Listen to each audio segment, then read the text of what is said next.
పోతున్న కుల వృత్తికి గుర్తింపు తెచ్చే ప్రయత్నం చేస్తున్నాడు ఓ యువకుడు. అందులో భాగంగానే పర్యావరణాన్ని కాపాడే ప్రయత్నం చేస్తున్నాడు. వృత్తిరీత్యా ఉపాధ్యాయుడిగా పనిచేస్తున్న ఏదైనా చేయాలన్న తపనతో కొత్త కార్యక్రమానికి శ్రీకారం చుట్టాడు. అందుకు కర్నూలు ఎగ్జిబిషన్ను వేదికగా చేసుకున్నాడు.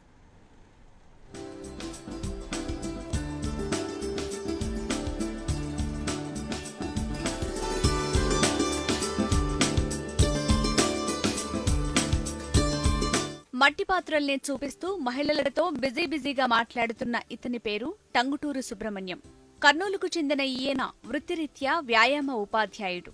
కుల వృత్తులు అంతరించిపోతున్న తరుణంలో ఏదో ఒకటి చేయాలన్న తపనతో మట్టితో తయారు చేసిన వస్తువులను తెరపైకి తెచ్చాడు. అయితే ఇందులో ప్రత్యేకత ఏముంది అనుకుంటున్నారా? అందులోనే అసలు విషయం దాగుంది. ఇప్పటివరకు మట్టితో చేసిన కుండలు, ప్రమిదలు, చిన్న పెద్ద కూజాలు తయారు చేయడం చూశాం. కానీ ఇతను మాత్రం ఓ కొత్తదనాన్ని చూపించాడు. రాష్ట్ర కుమ్మరి శాలివాహన యువజన సంఘం ఆధ్వర్యంలో ఎగ్జిబిషన్లో ఓ స్టాల్ను ఏర్పాటు చేశాడు. నవీన భారతీయ సంప్రదాయ కుమ్మరి శాలివాహన జనతా మట్టి పాత్రను తెరపైకి తెచ్చాడు.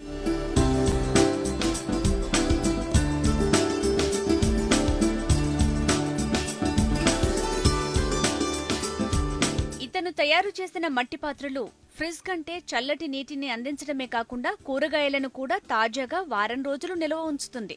అలాగే మట్టితో తయారు చేసిన కుక్కర్, స్టీల్, సిల్వర్ కుక్కర్లకు ఏమాత్రం తీసిపోదు. పట్టుకున్న హ్యాండిల్ విధానం కానీ, విజిల్ కానీ ఒకేలా ఉంటుంది. చూడటానికి కూడా చాలా అందంగా ఉంటుంది. కాకపోతే కాస్త జాగ్రత్తగా ఉపయోగించాలి. బిర్యానీ బౌల్, వాటర్ బాటిల్స్, గాజు, ప్లాస్టిక్ ఏమాత్రం తీసిపోని విధంగా ఎగ్జిబిషన్లో ప్రత్యేకంగా నిలిచాయి.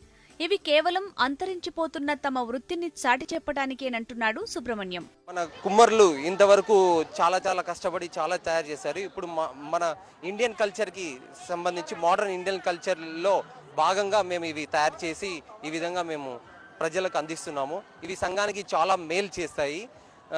పర్యావరణాన్ని పరిరక్షణకి కూడా తోడ్పడుతున్నాయి. ప్లాస్టిక్ వాడకం అనేది తగ్గించి మా కుండలు వాడితే దేశానికి కానీ సంఘానికి కానీ చాలా మేలు జరుగుతుందని మేము గంటపదంగా చెప్పగదలుచుకుంటాం. రాజస్థాన్, గుజరాత్ లాంటి ప్రాంతాల్లో టెర్రకోటు ఎర్రమట్టితో తయారు చేసిన జనతా మట్టి పాత్రల్ని సుబ్రహ్మణ్యం తెరపైకి తెచ్చాడు. కరెంటుతో అవసరం లేకుండా కాలుష్య నివారణ ఉండేలా ఫ్రిజ్, వాటర్ బాటిల్స్, కుక్కర్ అందుబాటులోకి తెచ్చాడు. వీటిని ఉపయోగించడం ద్వారా ఆరోగ్యంతో పాటు ఆయుష్ పెరగటం, ఉత్తేజంగా ఉండటం జరుగుతుందంటున్నారు వినియోగదారులు. ప్లాస్టిక్ ను నిషేధించి పర్యావరణాన్ని కాపాడాలనే తపనతో ప్రభుత్వాలు ఎన్ని ప్రయత్నాలు చేసినా అవి కేవలం నీటి మీద రాతలుగా మిగిలిపోతున్నాయి. ప్రభుత్వాలు స్పందించి ఇలాంటి కార్యక్రమాలను ప్రోత్సహిస్తే అటు వాతావరణాన్ని కాపాడటంతో పాటు కులవృత్తులను కాపాడుకోవచ్చు. భవిష్యత్ తరాలకు పర్యావరణ పరిరక్షణతో పాటు కళను నమ్ముకున్న కుమ్మరన్నకు ఉపాధి కూడా కల్పించిన వాడవుతాడు. ఇతన్నే ఆదర్శంగా తీసుకొని మరింత మందికి ముందుకు వస్తే పర్యావరణ పరిరక్షణతో పాటు కుమ్మర వృత్తికి ఉపాధి దొరుకుతుంది. మరి కెమెరామెన్ కిరణ్తో హరికిషన్, HM TV, కర్నూలు.